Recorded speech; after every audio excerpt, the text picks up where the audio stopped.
Le bilan selon la méthode ABCDE permet de traiter en premier ce qui tue en premier et de savoir en moins de 2 minutes si une victime est grave ou non grave.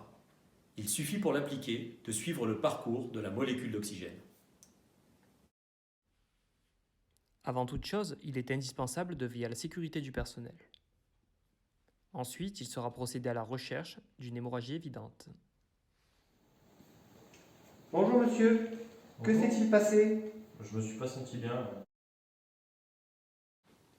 Ici, le secouriste évalue le A, Airways, les voies aériennes. Le secouriste se pose la question, y a-t-il un problème sur les voies aériennes? Y a-t-il présence de sang, de régurgitation, de dents cassées ou tout corps étranger? Si oui, il adaptera les gestes de secourisme à la situation, par une désobstruction manuelle des voies aériennes ou une aspiration. Et cela avant de passer au B. Monsieur, dans le cadre de la pandémie, nous allons vous mettre un masque.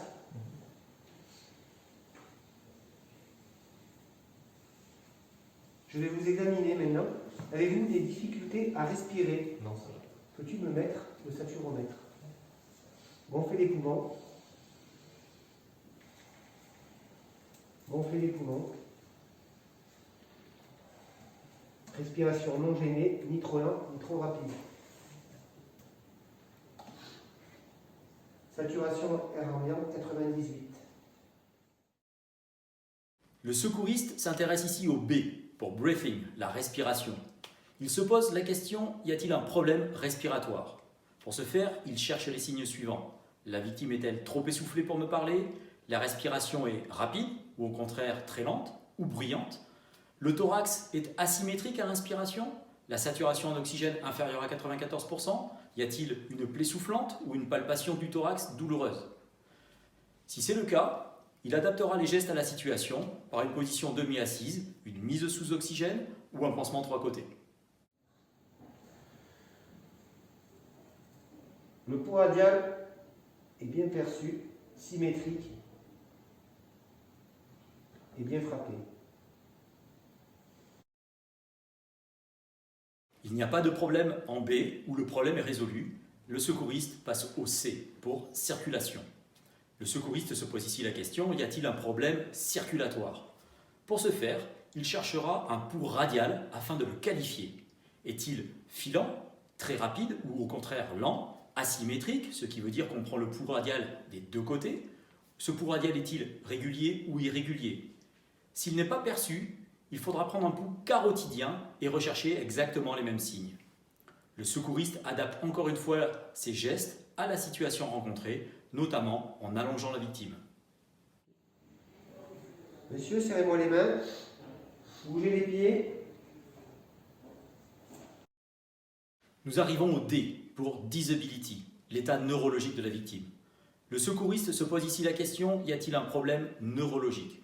Pour ce faire, il s'appuie sur les 4 critères de l'AVPU. La victime est-elle spontanément alerte? Ou bien la victime ne réagit qu'à la voix? Ou la victime ne réagit qu'à la douleur?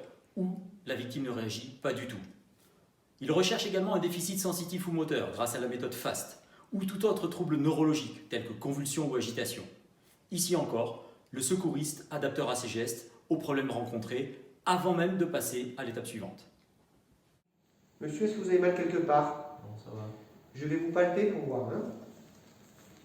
Ici, est-ce que vous avez mal? Non, ça À la nuque, derrière? Au niveau des épaules? Non. D'accord. Au niveau du thorax, toujours pas mal? va. Non, ça va. Au niveau de l'abdomen, est-ce que vous avez mal au ventre quand j'appuie? Non. Sur le côté ici? Non. Non plus? D'accord. Et derrière le dos, ici? Non du tout. Je regarde les bras. Pas mal non plus? Non plus. Le droit? Non, ça Non va. plus. Au niveau du bassin, est-ce que quand j'appuie légèrement, est-ce que vous avez mal? Pas de douleur particulière? Non. Aux cuisses, là non plus? Non. Ok. Ok. Non, ça va. Enfin, le secouriste est arrivé au E pour exposure, qui concerne la palpation complète de la victime. Le secouriste se pose la question, y a-t-il un problème ailleurs? Pour ce faire, il doit palper entièrement la victime en recherchant un saignement, une déformation, une douleur, une plaie, une brûlure. Il veillera ici particulièrement à la recherche et à l'anticipation des risques liés à l'hypothermie et adaptera alors ses gestes à l'éventuel problème rencontré. Ce bilan primaire sera systématiquement complété par un bilan secondaire.